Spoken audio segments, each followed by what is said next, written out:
आज आपण 39वी match IPLची 2026 39व्या match बद्दल आपण चर्चा करणार आहोत. आज ही मॅच RCBने जिंकलेली आहे. दिल्ली वर्सेस बँगलोर अशी मॅच होती आणि रॉयल चॅलेंजर बँगलोरने ही मॅच 9 विकेटने जिंकलेली आहे. या मॅचमध्ये RCBने टॉस जिंकून पहिली बॉलिंगचा निर्णय घेतला.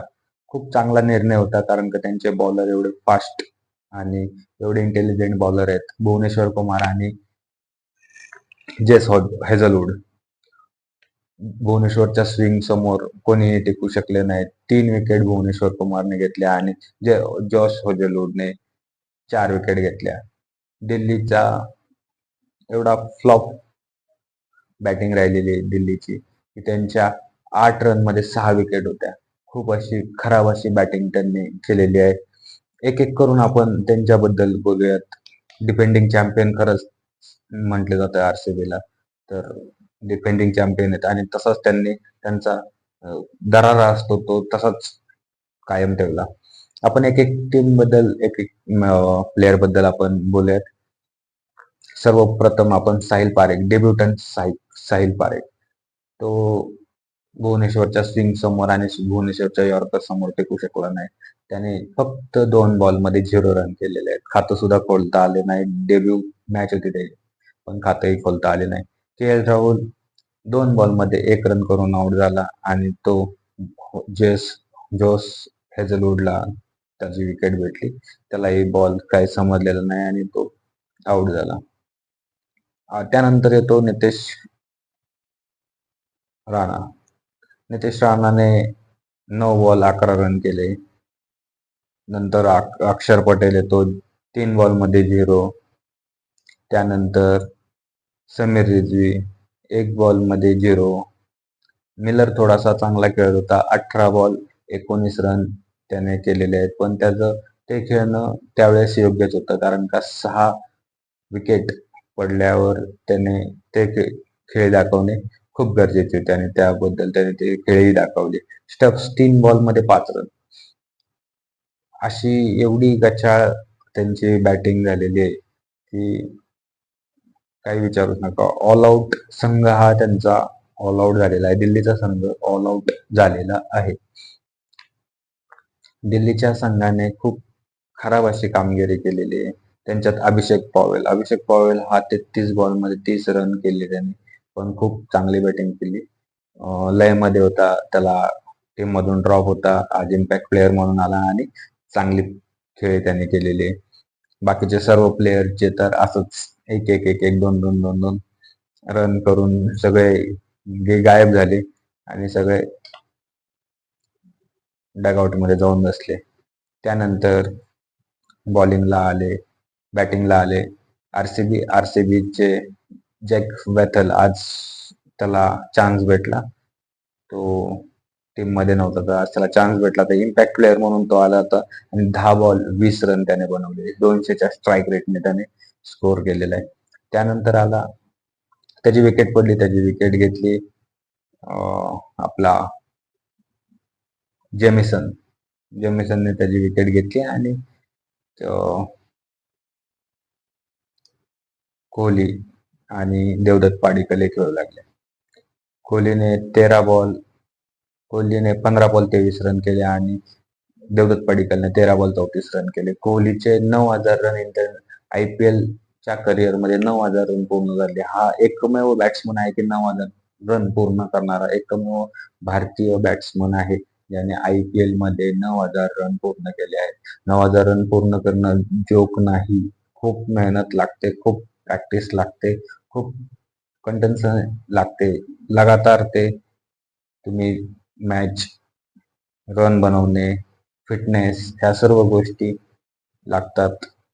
कंटिन्युटी पाहिजे त्या गोष्टीमध्ये, तेव्हाच्या एवढा मोठा रनचा डोंगर उभा करू शकतो. तर खूप अशा तऱ्हेने खूप मस्त मॅच झालेली आहे. 75 डीसीने 75 रन बनवले. ऑल आउट झाला संघ. RCBने 1 विकेट मध्ये हा रन चेस पूर्ण केलेला आहे आणि 9 विकेटने मॅच जिंकलेली आहे. RCBने टॉस जिंकला होता आणि बॉलिंग करण्याचा निर्णय घेतला होता आणि ही मॅच पूर्णपणे भुवनेश्वर कुमार, जस हेझलवूड आणि बॉलरच्या हिमतीवर ही मॅच विन झालेली आहे आणि खूप असा स्विंग दोन्ही बॉलरला भेटत होता. भुवनेश्वर कुमारलाही खूप चांगला स्विंग भेटत होता. भुवनेश्वर कुमार हा एकदम जुन्या अंदाजामध्ये तो आज त्याच्या बॉलिंग करत होता. खूप स्विंग आणि ॲक्युरेट यॉर्कर पण टाकला त्याने आणि ही मॅच त्याला जिंकण्यास मदत झाली. समजून घेऊयात की ही मॅच कुठे बसली. ऍक्च्युअली मध्ये याच ग्राउंडवर याच पिचवर दिल्ली कॅपिटलने 264 रन केले होते याच ग्राउंडवर. परंतु याच ग्राउंडवर दिल्ली कॅपिटल 264 रन डिफेन्स करू शकली नाही. तिथे पंजाबने त्यांना हरवलं होतं. आजच्या मॅच मध्ये त्यांना काही बॅटिंग करता आली नाही. असंच जर खेळत राहिले दिल्लीवाले तर मला नाही वाटत की ते पॉईंट टेबल मध्ये कुठे वरती खालती कुठे पण जाऊ शकतात. खालतीच येत राहिलेत हळूहळू हळूहळू ते खालतीच येत राहणार. आणि आरसीबी त्यांचं 2 नंबरचं स्थान हे कायम ठेवत आहेत आणि दिल्ली हे त्यांचे जे पॉईंट टेबल वरची रँकिंग आहे ती सेमच राहणार आहे. कारण का चेंजेस काही होणार नाहीत. सेमच राहणार आहे.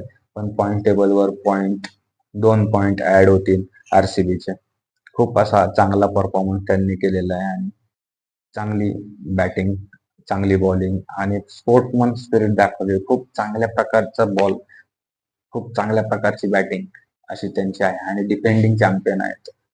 डिफेंडिंग चॅम्पियनचा दरारा काय असतो तो त्यांनी या मॅच मध्ये दाखवलेला आहे. कोहलीचे अग्रेशन काय असतं ते कोहलीने या मॅच मध्ये दाखवले. कुठेही डीसीला कमबॅक करण्याचा चान्स दिलेला नाहीये. दिल्ली कुठेच असं वाटलं नाही की दिल्ली कुठे मॅच मध्ये येते, असं कुठेच झालं नाही. कमबॅकचा ऑप्शन हा काढून टाकला दिल्लीचा आरसीबीने आणि खूप अशी जबरदस्त विन झालेली आहे. आपण आरसीबी बद्दल बोललेलो आहे. आपण उद्याच्या मॅचचा थोडासा 1 मिनिटामध्ये प्रिव्ह्यू घेऊ. उद्या पंजाबची आणि आरआरची मॅच आहे. खूप जबरदस्त मॅच होणार आहे आणि मलानपूरमध्ये ही मॅच आहे. मॅच क्रमांक 40 ही मॅच आहे आणि हेड टू हेड बघितलं तर पंजाब 4 वेळा जिंकलेला आहे आणि राजस्थान रॉयल ही 6 वेळा जिंकलेली आहे. पॉईंट टेबल मध्ये पंजाब 1 नंबरवर आहे. राजस्थान 6 नंबरवर आहे. तर खूप चांगल्या प्रकारची तोही सामना बघायला मिळेल आणि उद्या 7:30 वाजता हा सामना होईल. आणि आजच्या एंडिंग पॉइंट मध्ये आपण बोलूयात की आरसीबी विन झालेली आहे. 39वा सामना हा आरसीबीच्या नावावर गेलेला आहे आणि खूप जबरदस्त असा परफॉर्मन्स आरसीबीने दाखवलेला आहे. आरसीबीची बॅटिंग बॉलिंग नंबर 1 ची बॅटिंग बॉलिंग आता सध्या चालू आहे आरसीबीची. धन्यवाद. नवीन चॅनल ओपन केलेलं आहे. नवीन नवीन व्हिडिओ टाकतोय. नवीन असंच या चॅनलला सबस्क्राईब करा, लाईक करा. थोड्याफार यामध्ये पण सुधारणा घेऊन येईन आणि तुमचा सपोर्ट चालू असंच राहू द्यात. आणि नवीन नवीन व्हिडिओसाठी आणि क्रिकेटच्या अपडेटसाठी मराठीमध्ये मी क्रिकेटच्या अपडेट तुमच्यासाठी पोहोचवत जाईल आणि थोडासा मी प्रयत्न करत आहे की मराठीमध्ये क्रिकेटच्या गोष्टी तुमच्यापर्यंत पोहोचवण्याचा. धन्यवाद.